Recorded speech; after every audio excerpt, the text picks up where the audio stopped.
Welcome back. You're still watching Daybreak on this 12th day of September 2023, and we are at the point of talking about the agenda of what is being discussed at the Bomas of Kenya. We know that yesterday there was a meeting by the delegate representatives, and of course they decided that after receiving the memoranda from the public, they will be looking into it through the technical committee and meet again next week to see what more to include in the agenda. But also there are those concerns, the political concerns, but also constitutional questions. And I'm here with Dimas and Dr. Okot. And Dimas, we were talking about the constitutionality of some of the issues contained in the agenda. We had spoken about the funds, the various funds, Senate Oversight Fund. But I'm just wondering, if he's here, he sat in the committee of experts, but if it was so necessary to have the Senate getting an oversight fund, would it have been put at that time, or it's something that after 13 years now we realize something needs to be done and talk about it and entrench it in a constitution? Or is it possible within the current parliamentary processes that Parliamentary Service Commission can have a fund that finances what is critical for senators to do their work? Well, I really do not know the structure of that fund, how it will look like. But we already have a Parliamentary Service Commission that is supposed to facilitate the Senate in doing their jobs, right? The drafters of the Constitution did not consider this question. And I still think that it also violates the structure, the basic structure of our Constitution, in that what is this fund supposed to do? Is it supposed to help them audit or help them do what? Because if it is a fund that they will now be involved in expanding, I mean, like doing executive functions in that you're using the fund to give it to people or to fund projects, then I also think it falls within the same problem as the NCDF. And remember, the NCDF has been adjudged unconstitutional by the Supreme Court. Yeah. Yes, it went all the way from the High Court to the Court of Appeal to the Supreme Court, because they saw it and just said that this violates devolution, right, violates the structure of our Constitution. I'm not saying that constitutions are cast in stone. So from time to time, we might want to review one or two things. But the history of this country is that political players are usually the ones who sit down and decide what constitutional amendments to do, not for the good of the people, but for political expediency. In the 70s, a constitutional amendment was done to allow a politician to run for political office after being found guilty for malpractices under the political parties, I mean the Elections Act at that time. Then there was an attempted amendment to block out Moi from running. And then there was an amendment, now when Moi took power, to change the constitution to remove the multipartism. And you can see that these political amendments these amendments have been for political reasons, not for Wanjiko. Right. And the process that we went through after 2007, which Dr. was part of, was really a realization that this country belongs to the people of Kenya. And Kenyans should be front and center. In fact, they are the sovereign. And so what is this process that is led by the president and his two political parties trying to reorganize the whole country? And so there's a problem there. Okay. Yeah. In fact, the funniest amendment, just to remind Kenyans, is one that was passed speedily, I think in one afternoon, when one of President Jomo Kenyatta friends could not address Parliament in any language because he could not speak English, which was the official language.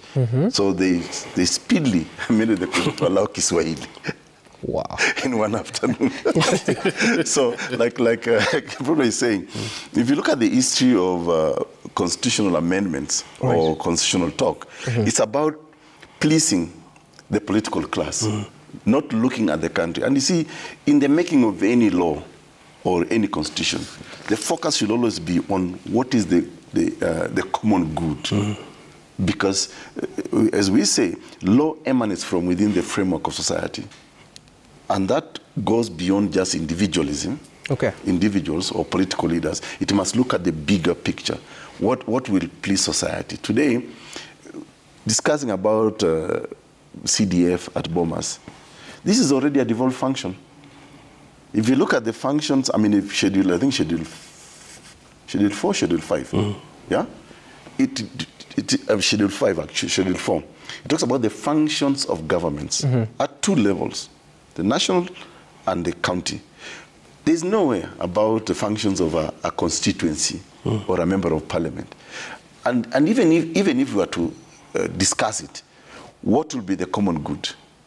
Why don't we empower county governments, you know, to actually realize the functions as they are enumerated in the 4th schedule, part 2 of our constitution. I think what we should be discussing today, and I think what President William Ruto hopefully will say in his State of the Nation address, which is a requirement under the constitution, is the extent to which his government, his administration rather, not his government, because the government is ours, his administration is actually, how has it collaborated with the county government? Because that's a requirement again in Article 6 of our constitution, cooperation and consultation between the 2 levels of government.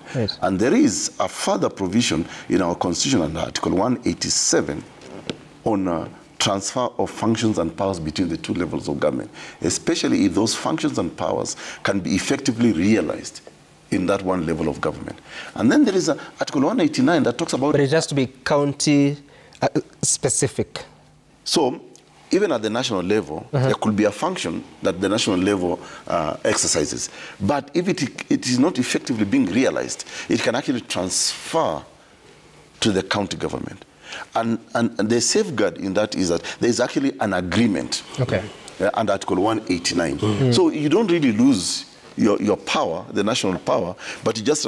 And I'm really looking forward to President William Ruto accounting after 1 year in office, especially, and we must juxtapose his speech to the many political promises that he made. because that's what he sold out to the people. Right. I wanted to hear from you about Article 43, because economic and social rights, every person, this is the first sabbatical, every person has the right to the highest attainable standard of health, which includes the right to health care services, including reproductive health, to accessible and adequate housing, to be free from hunger, to clean and safe water in adequate quantities, to social security and to education, and a person shall not be denied emergency medical treatment. Then you look at the first agenda, outstanding constitutional matters, Article 43 of the Constitution, the cost of living and related issues. Is that the right forum for this? No, that's not the right forum, because this forum is very political. Like Wakilia said, why is it about just 2 political parties discussing about the country, rearranging the country? I think it's the government of the day. And we're talking about the Kenya Kwanza administration that should come out clearly and say, okay, to what extent have we realized Article 43? It is not just mere political talk. After all, some of those elements in Article 43 is what KK administration promised Kenyans. And they sold it so successfully that with the narrative of hustler government or whatever, they were actually speaking about those issues. So to now take it back to political talk is actually running away from what you promised Kenyans. So tell us, for example, how Kenyans are accessing health, water. That's not political talk. It's for you to tell us how is the Ministry of Water, for example, drilling boreholes or making sure that Kenyans have. The Ministry of Agriculture is talking about food, Ministry of Health. Those are issues that already have been taken care of by the various departments of government. You have departments of government that should be telling us, Kenyans, okay, to what extent are we realizing Article 43? Not to take it back to the political table and discuss. It is escapism. It's running away from accountability, and I think it's for me the easier excuse for KK administration that we are not able to deliver what we promised you. We should be able to say today what has the Ministry of Health done, and I can tell you for a fact, on emergency treatment, for example, medical care, there is no hospital that will treat you even on emergency. You will die there at the emergency department because they all demand money. And what the government should be able to say categorically that, for example, on emergency medical treatment, life must be saved first. We can talk about money later. This is the reality on the ground. People are not being, hospitals are not respecting, except perhaps maybe in the public hospitals. But on private hospitals, you will die. And of course, there's some 4 bills in the health sector that have been proposed and currently going through public participation. I'm lost, Dimas, because it then looks like out of the 5 points of agenda, there's none that the two of you think are worth speaking about there. But let me just be specific on auditing of the 2022 presidential election, electoral justice and related matters, but also the question of boundaries, delimitation and reconstitution of IBC. What is auditing 2022 elections and where does that lie? As a person who firmly believes in the rule of law, I believe that certain questions about the last election should have ended with the Supreme Court decision, so that we now move forward. And if there are lessons to be learned, the political parties learn the lessons. What did they do wrong? What do they do right?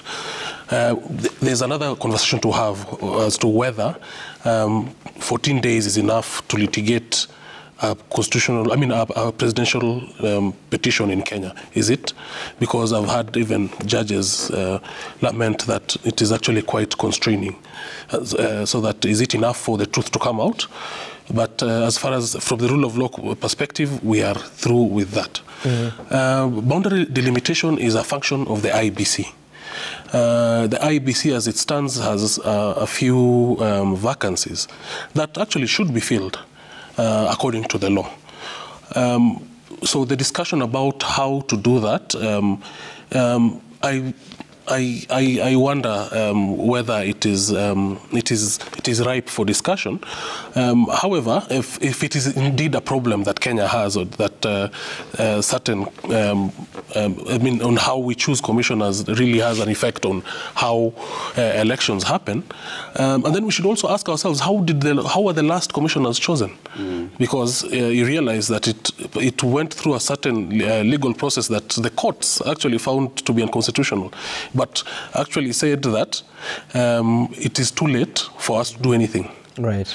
The same parties that are lamenting were involved in that process. And so we go back again to that political expediency issue where yet again, the law was amended in October last year. Exactly. And actually there's a selection panel that has already received applications for people who want to be commissioners. They were just about to do the shortlisting. Now they haven't since April until now. Yeah. Is that extra constitutional or it's okay? Well, is it okay? I do not think it is okay, because that is a legal process that had begun.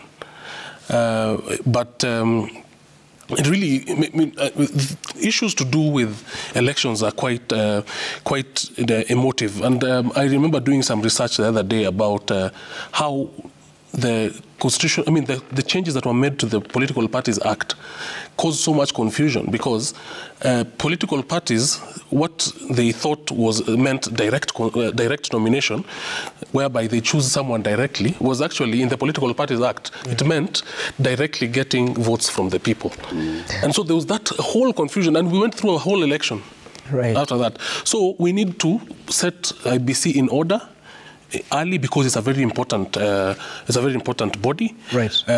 And we know that it is now time to do boundary delimitation. And one wonders whether the discussion between these two parties will yield a fair process or not, or will it serve their purposes? Okay. Yeah, because boundary delimitation is actually part of the universal suffrage, It is part of every person's entitlement to representation and to resources to some extent. Yeah. If I can pick from what Akile is saying. You see, this question of delimitation, we are now 13 years after the promulgation of the Constitution. And we have not really taken IEBC to task, because the Constitution is very clear that after every 12 years, there has to be limitation.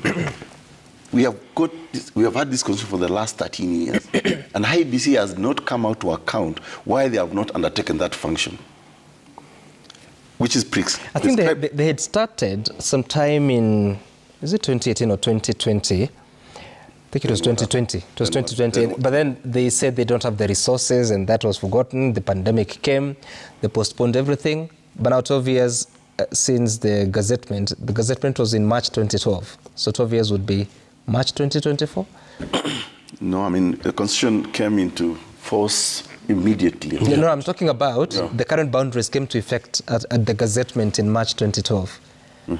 So 12 years would expire in March 2024. Okay, fair enough. Let's grant them that benefit of doubt. But I think the question for me is that we are personalizing or politicizing this IEBC. And by the way, when people say that we don't have an effective IEBC, that's a lie. We have IEBC. It's in our Constitution. We have a full-fledged secretariat that acts with functions. And it's being headed by Marjan, the CEO. So, and they've got 47 offices in all 47 counties of Kenya. So, for example, even when you talk about the functions of IEBC, can they, for example, account to us how many people they register on a daily basis? Because registration of voters is supposed to be a continuous process under the Constitution. So we are not hearing that. Instead, what we are focusing on... But they cannot do the delimitation of those commissioners, right? Well, you see, the way IEBC operates, and to be honest with you, to me, I think going forward, we should make IEBC part-time. We should borrow from what is already happening with the Ethics and Anti-Corruption Commission, that this commissioner should be part-time. I have run a whole university as a chairman of council while working out of the country. I'll fly in, chair a meeting, a board meeting, and take off. So this thing of IEBC, commissioners, whatever, is because politicians want favors from the individual commissioners. And we saw it in 2022, when you had 4 of the commissioners who were clearly were under instruction from the day's administration opposed the results. Yet, they were even busy. And I remember judges of the Supreme Court asking them, but what changed at the 11th hour? You are even announcing these results. You know? So it just proves to you one thing, that the whole debate around IEBC, especially at Bomas, is because the politicians want to cherry pick who is their preferred candidate. Okay. And I recall when, I mean, again, I must say I'm very lucky to have undertaken, I mean, to have held some position in this country. I was the first IEBC selection panel in 2011. And we introduced very strict measures. We are the only panel actually that said you must comply with Chapter 6. Confirm to us you have paid your taxes, you have got certificate of good conduct, you have paid your help, you know, and many others. But when we did that, and I remember I was being insulted by even the political party that actually put my name. I think it was ODM, if I'm not wrong. I was then working in South Sudan. They called me and told me, can you chair this panel? And when we put that advert, they insulted me and they said, when are you looking for angels? Because we are trying to say, can we get guys of integrity to manage our public affairs? Later on, the political class again eroded all those requirements. So it became very cosmetic. And that's why they are not putting issues in parliament. They want to take it to the political arena where they can actually control it. And that's the whole problem with Bomas of Kenya. And we have challenged them. If you truly want to make this a national process, go around the country. And if President William Ruto is also confident of himself as the president elected, declared so by the Supreme Court, and we don't doubt that, that declaration was done, put some funds aside, let's go around the country and say what actually is the problem with this country. But again, what is the problem with this country is not new. It's not news. We have seen it in a number of reports. If today it matters electoral, we have the Kriegler report. We have the Work report.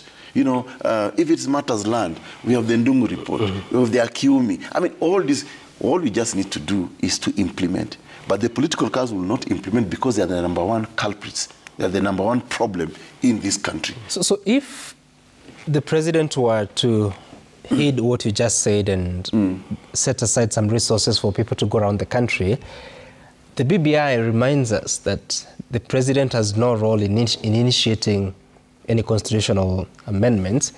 Wouldn't he suffer the same fate? No, but for me, I don't think that, you see, Article 255, 256, and 257 clearly dictates how you can bring about a constitutional amendment in this country. I mean, we successfully did it as Third Way Alliance Kenya when you brought in the Punguza Mizigo Constitutional Amendment Bill. It was the same people who actually fought it, even though now they are cherry-picking some of the aspects of Punguza Mizigo, which I don't mind. But I only hope that they can actually effectively implement them, at least to bring the common good for the country.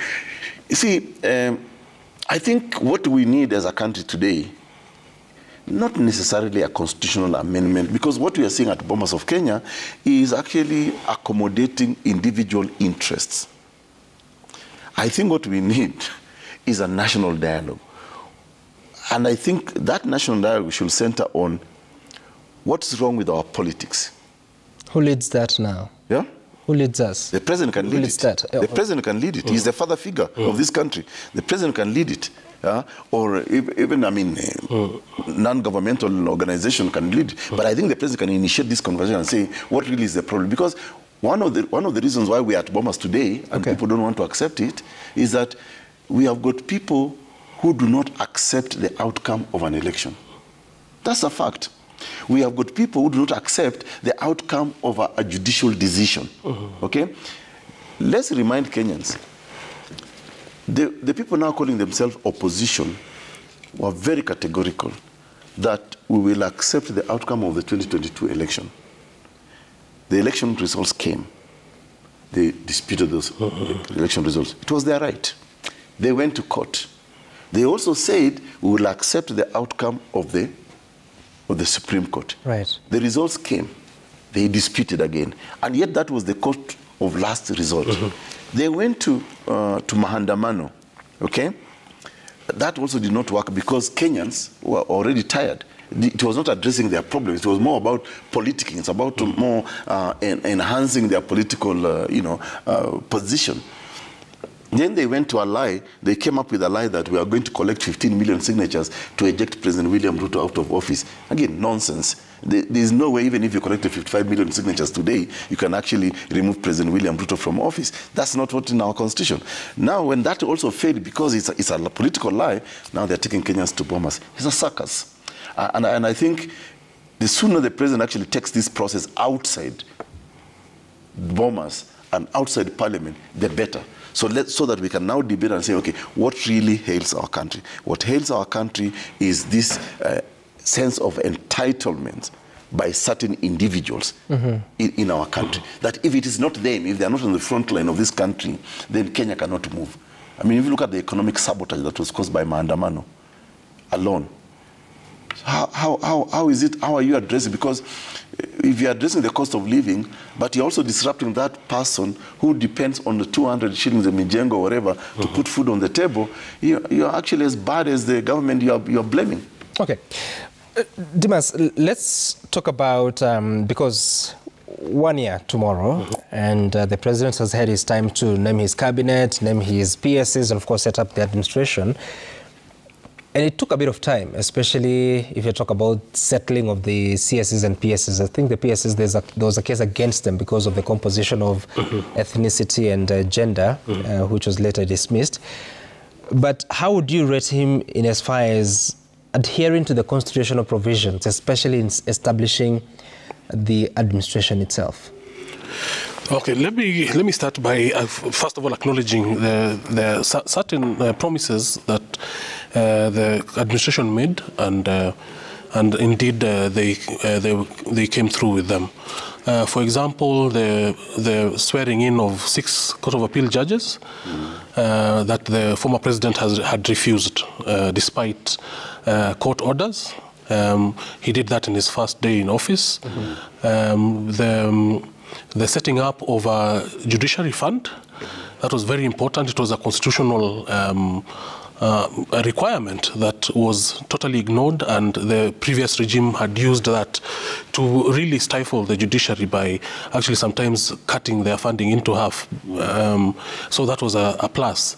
The administration promised to bring back Miguna to facilitate his return. that happened, because that was a... What really is the national significance of that? No, that was a stain in Kenya's rule of law, because the courts had sat, I think there were almost 10 orders, and then the administration just says no, disregards it, and then there was the sitting up. But Wakili, on that point, I don't want to let you go off that. Let's remind Kenyans that Section 12 of the old Constitution was very specific, that if you take up citizenship of another country, you automatically lose Kenyan citizenship. But we cured that in the 2010 Constitution through Article 14. And we said, we made it very simple, that if you are a Kenyan, you are born Kenyan, like Miguna was or is, on mere application, you regain your citizenship. But Miguna refused to do all this. And he decided to politicize it. And that's why I think government took the route it took, even though the courts of law actually had said. And Miguna, I remember one of the orders, I think must have been Chacha, said that you can come in with your Canadian passport.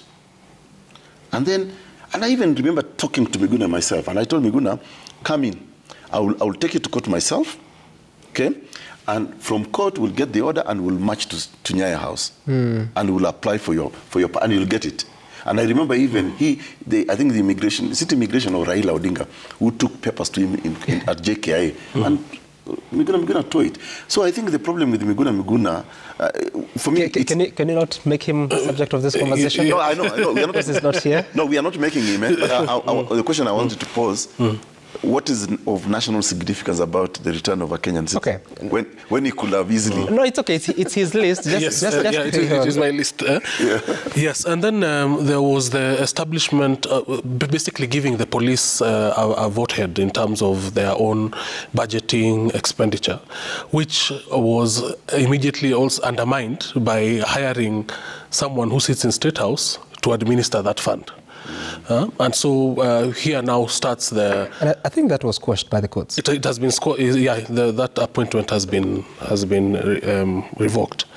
And so you'd find that, yes, there are certain things that the government set out to do, it has done. But in terms of issues of the citizens' enjoyment of freedom of expression, we have seen the use of sedition, is it sedition or subversion, as a tool of silencing dissenters. We have seen attacks on the media fraternity by members of the administration, which really... Do you want to explain the subversion? Well, there are certain people who are arrested during the maandamano for basically tweeting and their posts on social media.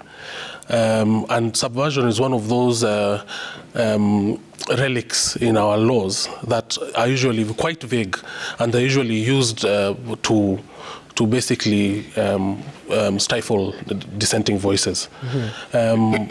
This is a continuation. Even the past government was using other tools to stifle freedom of expression. And then there are issues about certain remarks made by members of the cabinet. For example, a cabinet minister purporting to transfer a police officer. Just mention Kumicha. Yes, and you know that it was a public domain. Yes, and you know that is the province of the National Police Service Commission. Although she later on apologized. Yeah, and then there is the Inspector General of Police who basically accused the opposition of hiring dead bodies. And so there are hits and misses, and I really think that we can really go back to the Constitution and the rule of law. Allow people to speak, allow people to to organize for the sake of our democracy. Something that is a plus is basically bringing the continent together on issues of climate change. Because it is really, if you go by the science that is out there, it is really going to be a challenge, especially for this continent. And even those cars that we are seeing, those electric cars, what people are not being told is that the batteries are coming from mines in Congo that are being mined by children. And they are devastating to the environment and to water. And so actually that is not even the solution. So it is a conversation that should be had. And I think this is the beginning of that conversation. Right. And for you, Daktari, because the Constitution talks about the 2/3 gender role, which is actually still part of the agenda at Bomas. But if you look at the president's appointments, 22 CSs, 15 were still a male, 7 female, so that is 7 out of 22. What is that? It's not, it doesn't meet the... Then for PSS, you have 39 men, 12 women. The total is 51, so really that is off the gender role. And also there were complaints about the ethnicity of CSs and the PSS. Even if you look at the quashed list of 50, how many were they? The CSs, there were 42, I think. Yeah, okay. Yeah. No. Actually, there are 50. There are 50 CSs. Yeah. If you look at the composition, even in gender, it was entirely. So why is it so difficult for an administration to hit that at the appointments level? So I think the issue that is not being openly discussed is the fact that President William Ruto went on promising, giving so many political promises. And so for him, in appointing the cabinet, it became a reward thing. So I have to reward my friends, my best friends, and especially maybe people from especially from his community, because I think you can see even from the composition of the cabinet, a majority of the cabinet actually are from his Kalenjin. I think about 7 cabinet secretaries from, if I'm not wrong. We can verify that. We can verify that, but I think a majority. And so he finds himself captured by the political promises. And then he fails to actually look at the Constitution. What does the Constitution require of him? Let's go to Article 130. Article 130 talks about the national executive. And that in forming the national executive, you must have consideration for the regional and ethnic diversity.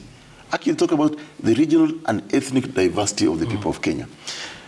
I'll give you the philosophy behind the 22, maximum of 22 cabinet secretaries when we were writing the Constitution. At that time, we were guided by the fact that Kenya was composed of 44 actually, if I'm not wrong, 44 ethnic communities at that time, especially after the declaration of the gazettement of the Asian community.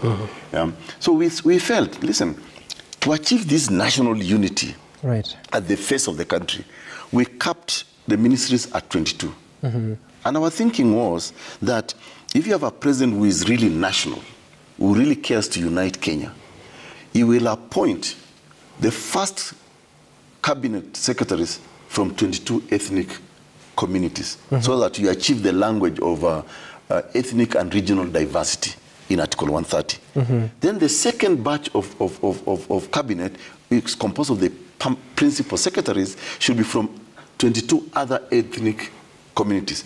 And then you have the face of Kenya at the national level, because that's what the Constitution talks about, the national executive. And then if you are governing fairly, without necessarily being politically constrained or ethnically constrained, then you actually achieve the idea of unity of a country. And that's what we thought. That was the philosophy. Well, that is what was in the mind of the framers of the Constitution. Yes, we went around the country because Kenyans said, "Oh, we are so disunited." Politics, but for us, when we sat down to say, okay, how do we capture the intention, the spirit of the Constitution? That's when we came up with Article 130 in exactly that language. So when you have a president who decides that I'm going to appoint more than X number of people from either my region or my tribe or reward my friend. He actually didn't, Daktari, because you said there are 7 people from the Kalenjin community. There are actually 4. 4, okay. Kikuyu, there are 5. Luya, there are 2. Yes. And yeah, okay, fair enough. So, but look, okay, I stand corrected.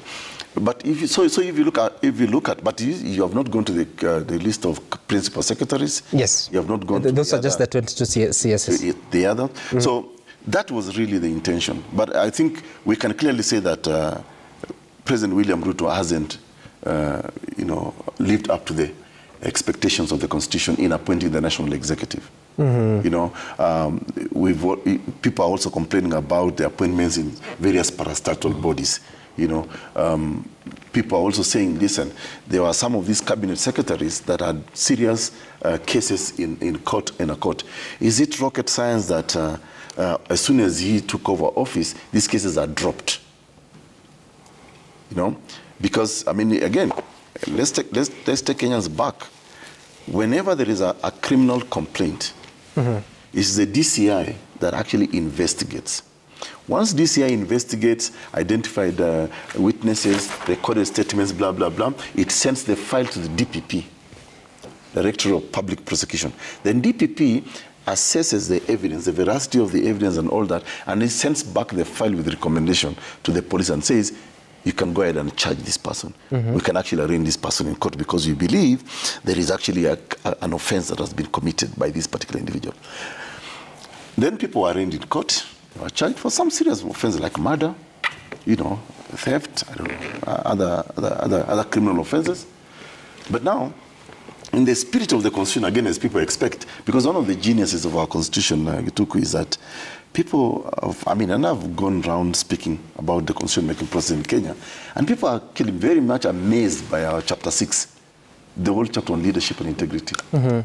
So one of the things that people put on the table to measure Kenyans' seriousness is how come some of your people, leaders, are accused of some very, very serious offenses, but they find themselves in government. Yet you guys have got a whole Chapter 6 that says, if you occupy a certain office, you must bring respect, you must not demean that office.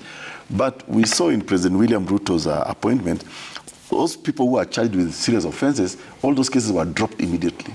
And the other thing that will not be said here, and I'm not afraid to say, is that the person who dropped those cases, the DPP, was immediately rewarded, even before his term expired, as a Director General of NIS.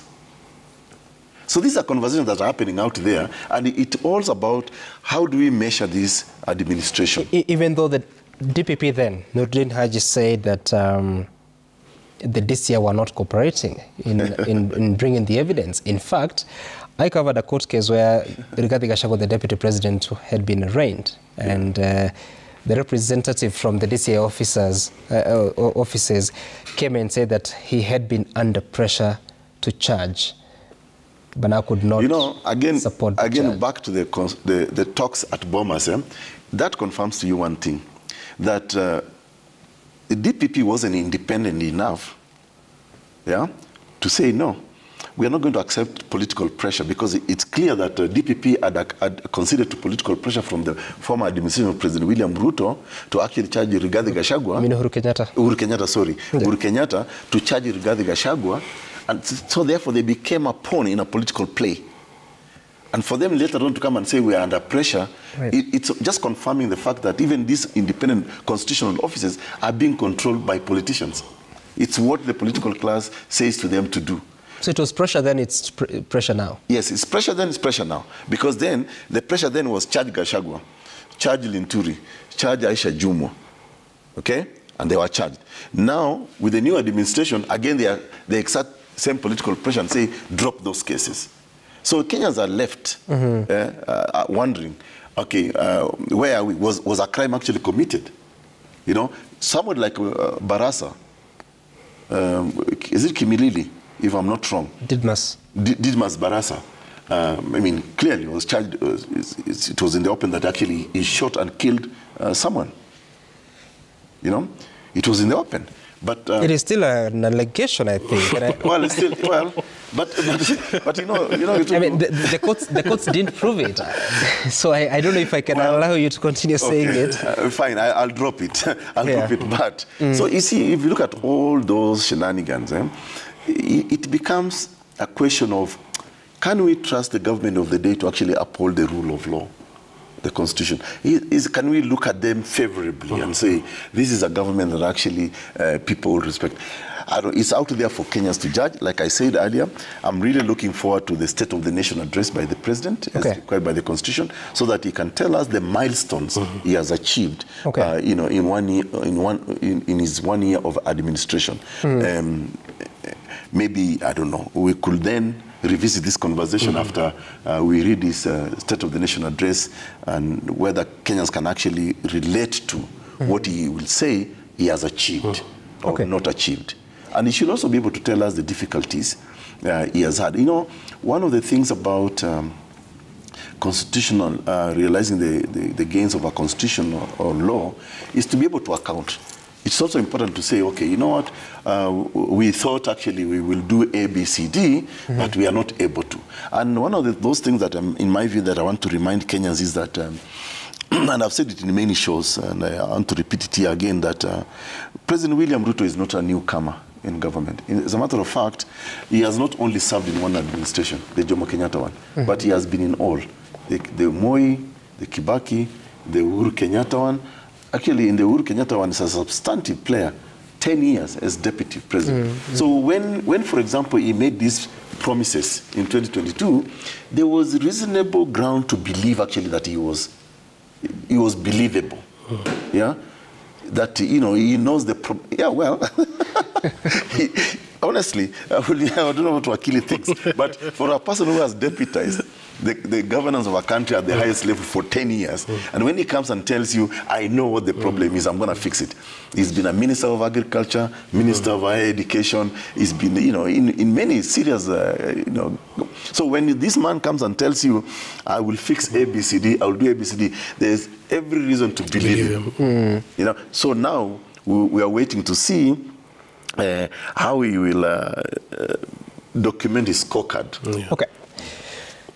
Dimas, tell me, because, yes, obviously, the gender equation, it wasn't achieved as envisaged in the Constitution, but ethnicity, because the PS has listed 51 names, 26 came from either Mount Kenya or Rift Valley. The rest of the country was to share from the balance of about 25.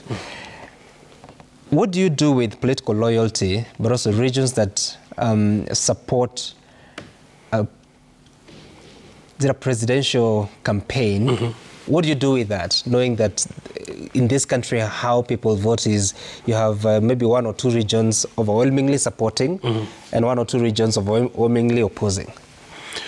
I think if you look at the reasons that actually took us to the constitution-making process, part of it was curing that problem that has been a Kenyan problem, actually from the first administration, where certain ethnic communities occupy disproportionately certain spaces. Ever since the National Cohesion and Integration Commission was put in place, their reports have been showing that Kalenjins and Kikuyus are actually dominating the civil service quite substantively. And you would imagine that being informed by that, there should be measures actually to correct that. And I believe that the Public Service Commission had started a process some years ago. I don't know how far it went. Basically, because this is not a problem that is only in cabinet it goes down, it trickles down to the civil service, and it is quite entrenched. And so I think if we are guided by those reports, there actually should be positive measures to have something sort of akin to affirmative action. And other agencies, especially the Judicial Service Commission, actually in their hiring of judges, magistrates, they put emphasis on regional balance. So this has just not gotten into our counties and the national government. Okay. Because it really offends our national values. And I think the problem, some must be said, is that actually it's the political will. You see, at the national level, and this is why I think maybe the presidency in this country actually fails. Because at the national level, you must insist that as a value that must cascade downwards. So lack of political goodwill is actually what has brought about all this. So that when you are elected as a president, you think of, oh, I must reward my friends. Fair enough. But you can also, you know, you are not just elected by your friends. As a matter of fact, if you are to cast the votes of your friends, even of your own tribe, they want to make you president. They want to make you president because the constitution requires that you must, I think, get about 25% in a majority of counties. Meaning then, once you take over that office, you must be national. You cannot compromise the notion of being a national. Right. You know, and that's what is expected of a president, and even in appointing, a national executive. In fact, our constitutional arrangement is that we have already balanced, because today, I don't think that my brother here can go and vie to be a governor of Turkana, or I can go and vie to be a governor of Siaya. In future. Maybe in future. Right. Or I go to Kiambu here. But it should be possible. Yes. It should be possible. I mean, nobody is stopped. In fact, I would like a situation where Turkana can actually run for governor of Kiambu and, you know, put the majority of the voters there to test that, you know, I've got my policies. I think this is what I will do for you. I'm a resident of this county, you know. So just like we see in Nairobi, we are the first Luo governor. Now we have a Luya governor. I think that should be the spirit, actually, because then the people in Nairobi actually being cosmopolitan as they are. Why are you escaping Governor Sonko? Oh, Sonko, yes, I remove yourself. My apologies. Yes, we had a Kamba. So we have had, so you see, like now, if we can actually follow the spirit of, say, the city of Nairobi, for example, and replicate it elsewhere. But I think this messaging must come from the very top. At the moment, it isn't, because especially after election results, the national executive goes back to that tribal base, that regional base, the friends. And that's why I think I'm not surprised when the president talks about cartels. His cabinet is also a cartel. What do you mean with that? You know, because cartel is about people coming together to control a certain. At the risk of trying to make it a little bit look positive. So. It's a gang of people coming together to do certain things, you know, rewarding themselves. So if you look at it from that perspective, then you cannot also rule out the president as the way in which he appoints his friends or whatever as being a cartel government. Just like the way you have got cartels in the sugar industry, cartels in the, you know, in the drug industry and all that. So if you don't go national, Dr. Am I hearing you liken the cabinet of the Republic of Kenya to a cartel? Okay. I was trying to explain the concept that when we say that there is a sugar industry cartel, because it's about a gang of friends or people who come together to control certain things. But when you're also a government and you also pick your own friends, what does that mean? What does that say about But those friends come from the political party. Is there anything wrong with that? Yeah, but you see, the manner in which you actually cherry pick them and decide that this is who I want to bring into my government, you're also behaving in the same way as the other bad people behave. I mean, the people in the sugar industry, in the drug industry, you know. So ideally, where was the president supposed to pick the cabinet from? The guidance is in Article 130 of the Constitution. It talks about regional and ethnic diversity of the peoples of Kenya. That's the language. Today, if I'm a president, with all the resources that I have, the intelligence, whatever, I can pick. And by the way, let's now be brutally honest. President William Ruto campaigned and said that when he'll form a government of hustler government, okay? I don't know how often you use Uber or Bolt. Sometimes I just like to use Uber and Bolt to drive around. I'm telling you, I've been driven around by Bolt drivers, Uber drivers who have got even master's degree, postgraduate degrees. You know, border guys, delivery guys who have got degrees. If the president really wanted to demonstrate to Kenyans that this is going to be a government of hustlers, nothing will have stopped him from picking a Huber guy and saying, okay, you know, into a cabinet, a PS, or even a cabinet secretary, or even a director, because there's a lot of competence and people qualified out there. But he didn't do that. He went and picked his own friends, and that's why we are saying, okay, why should he have picked? But they had a contribution to making him win that election. So did the majority of Kenyans. Because the moment you win an election and declared a president, you have become the president of the Republic of Kenya, not the president of your friends or of your political parties. And that's why, for me, I fault DP Rigathi Gachagua when he says that this government is like a company.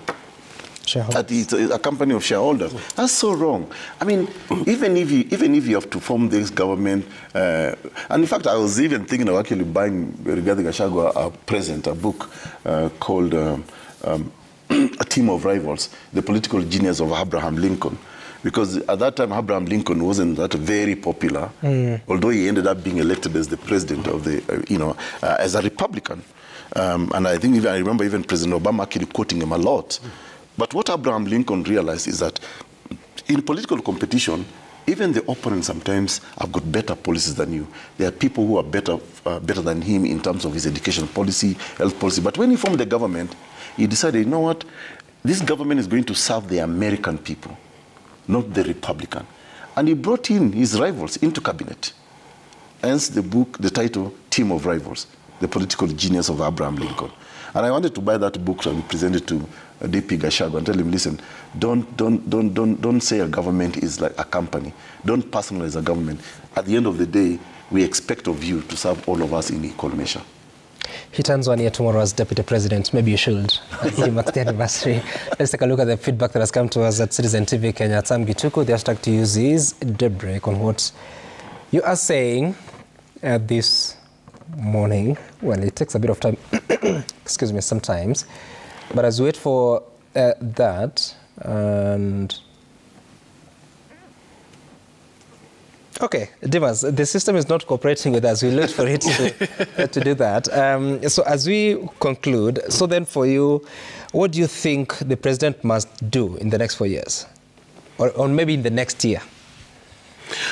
I think number one, regarding cost of living, is first of all to communicate clearly to the Kenyan people that indeed there's an international problem in terms of inflation and cost of living. There are issues about our Kenya shilling because of certain market forces that really keeps depreciating, which really also increases our debt obligations. And so Kenya is actually in a sort of a dark place. And so such moments require extraordinary measures. Right. And so there should be zero tolerance to corruption. There should be a lean government that actually appears to share with the Kenyans the plight that they are going through. So I think that, number one, there's a communication issue. Number two is just fidelity to the rule of law and the Constitution. This is not the time to change the Constitution. It is the time to hunker down, to foster national unity and to move this country forward. Okay. Yeah. And for you, Dr. Okot, what do you think? So what I'll say is this. I think going forward, President William Ruto, I think, should really try very hard to try and play a different type of politics. Not the politics of convenience, because I say that because, for example, if you look at one of the issues that is on the table for discussion, the cost of living, I recall Raila Odinga, the person now who is pushing for this cost of living, actually insulting Kenyans, because then he was in bed with Uhuru Kenyatta. I remember him saying that muache kubweka kama mbwa about the cost of living, because this cost of living is global, and then of course he tried to justify it by saying that the Russia-Ukraine war has affected it. But now he conveniently comes to bring it to criticize the current administration. So if I was President William Ruto going forward, try to clean a bit of, try to be as honest as possible about, and inculcate that as a value in our leadership in the country. Because a lot of Kenyans are saying, and maybe they may not want to hear this, is that politicians are very dishonest. They are very convenient. When it pleases them, they will say this. So, and I think President William Ruto indeed sold the narrative that he is a hustler. He came from this humble background. So can we see that demonstration of that in the governance of this country, so that if you are indeed, and by the way, I don't know why he keeps on selling that narrative, because if you are a chicken seller, it means you are in business. I mean, even the people now supplying the five-star hotels with chicken, they can't say they are. I mean, he's very lucky that he had an investment opportunity earlier in his years. So that's not an ordinary thing. It's not for every ordinary Kenyan to be able to sell chicken. So it's a good thing, but you shouldn't make it look like, oh, because I was selling chicken, so that's why I sent the president. There's really nothing spectacular about that. Oof, okay, Dr. Okot, I hear you. Engineer Lazaro is saying that auditing an election is a continuous process in most big democracies. Why fear election auditing as a matter of life and death, if indeed it was conducted in a transparent manner? Ibrahim Bakari is saying that for President Ruto's 1 year in power, so far so good. However, he needs to wield a firm fist on corrupt and complicit individuals in his administration. Bob Owino says that President Ruto has done good so far, 1 year down the line after taking over the office. On a scale of 1 to 10, I give him a 7. Wow. Quite generous. From Bob Owino? No, Bob Owino. Oh, I thought not the MP. Then Obunga is saying that 1 year is enough time to fix food prices. Our planting to harvesting season for staple food is always less than months. Health sector is very sick. Security is insecure. I don't think Raila and Uhuru is an excuse for the Ruto government anymore. Godri Baraza, you're saying that... No, he's just saying that there is a bit of insecurity, the health sector is sick, and Raila and Uhuru should no longer be an excuse for the Ruto government. Okay. Godri Baraza is saying that we must all admit that President Ruto's administration has made substantive gains in terms of resuscitating the economy by subsidizing production. His scorecard in 1 year shows visible commitment to do good for Kenyans. Then again, Bob Owino is saying, well, that's a different matter. It's a question. So these are just some of the views that Kenyans are sharing with us this morning. And I have to thank you both for making time for us. Unfortunately, it's time for us to leave. Dr. Ekuru Okot from Third Way Alliance Kenya and Dimas Kiprono from the ICJ Kenya for making time for us. Thank you. Unfortunately, the Deputy Speaker of the National Assembly, that is Gladys Boss, was not able to join us. As soon as she's able to do so, we'll be sure to bring her on board to talk about this and more matters. My name is Sam Gituku. See you again some other time. Bye for now.